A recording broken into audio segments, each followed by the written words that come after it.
Hiya, another little video for you. If you found rubbing autumn leaves with the wax a little bit too tricky, this is an alternative using decorative paint effects on paper. So you can see I've got several little examples here. Very straightforward, very effective. Let's just run through what you'll need. You'll need backing colours. Black is always really good for bright colours, but with the more muted tones you could use a different colour. So first of all, you'll need your leaves, different shapes, different textures, and you'll need a piece of cardboard. I've used a tea bag box.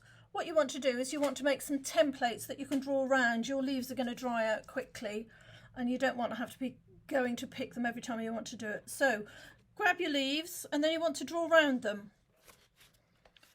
I've got a selection of leaves, lots of different shapes. I've drawn around them and then I've cut them out and I've made little leaf templates. So this is what you'll end up with. Cardboard leaves. And these are what you're going to draw around on your decorative painted papers. So let's show you some samples of decorative effects that you can make.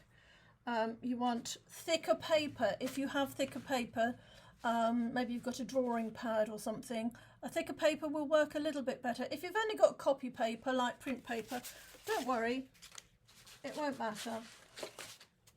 And then you want some paints. If you haven't got paints, you could use crayons. And you just want to play around. Get yourself a stack of paper, get yourself some paints, and just play with the paint. See what effects you can get.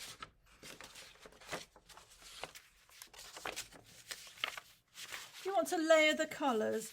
Don't put too many colours on at once. So if you're going to do one, just stick to lights and darks. So this one, for instance, is yellow. I started off with just big zeros, big O's. And then I started filling in with darker tones. And then I got a little bit of grey and I started filling all the white bits. So then I had a background and then I got an old toothbrush out. Now, if you're going to be using a toothbrush to do a splatter or spray effect, make sure you cover your work surface and put an old clothes on because it will go everywhere. So then you want to get a very loose watery paint and something to knock it over. So you get a watery paint, I've got an old chopstick here, and you tap. You could tap on a bit of scrap paper just to see what the effects comes. And on this one, I've gone a sort of yellowy green and darker greys. You want contrasts, lights and darks. That's come out really effective. I think on when we did the fish, I showed you a fingerprint one. Just get a wet surface, put your fingers in it, and you'll get a good effect. Now this one, I had an old paintbrush. The hairs or the bristles tend to splay out a bit. So I took advantage of that and just started layering. Sometimes with the white, it takes a lot of paint. So you could paint the whole white with a very pale layer and then start layering your different colours. So I started with mid-tones, purpley greys, and then as I got to the surface, I started introducing darker, brighter colours, very autumnal. So that one's just using a brush, gentle sweeps. Don't press down too hard with that one. Here's another one. Well, this is just a doodle. For the background, I did big, wavy colours in blues, bluey purples and reds. And then I got a thinner brush and did some wiggles, very light wiggles. Again, layering up those colours, reds, purples, greys. I've restricted the palette, so there's no yellows, no greens, no bright blues. You want to play with just a few colours. So that one works well. And this is my favourite because it's messy. So I think you can see for the background, I got watery paint and I did big diagonal stripes, orange, yellow, orange, yellow, orange, yellow, all the way down. And then I let it dry.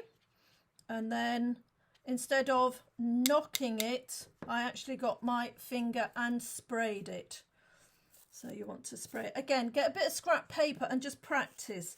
You need it quite watery, and then you can spray layers of paint. I don't know whether you can see that close up, but you get lots of lovely layers. So there we go, lots of different types of decorative painted papers. You might have some left over from when you did your fish for our diorama.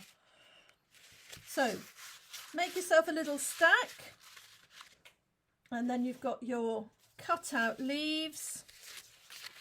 Because they're cardboard, you can draw around them. If they were paper, they'd be a bit flimsy. So you can easily draw around these and cut your leaves out. So yeah, doesn't have to be autumnal colours. And I think you get some really good effects. You could do a larger card and use several of them. Now, some might not work, and that's okay. If you don't like something, well, you don't have to use it. So there we go. Little autumnal leaves using decorative paint effects. Have a go.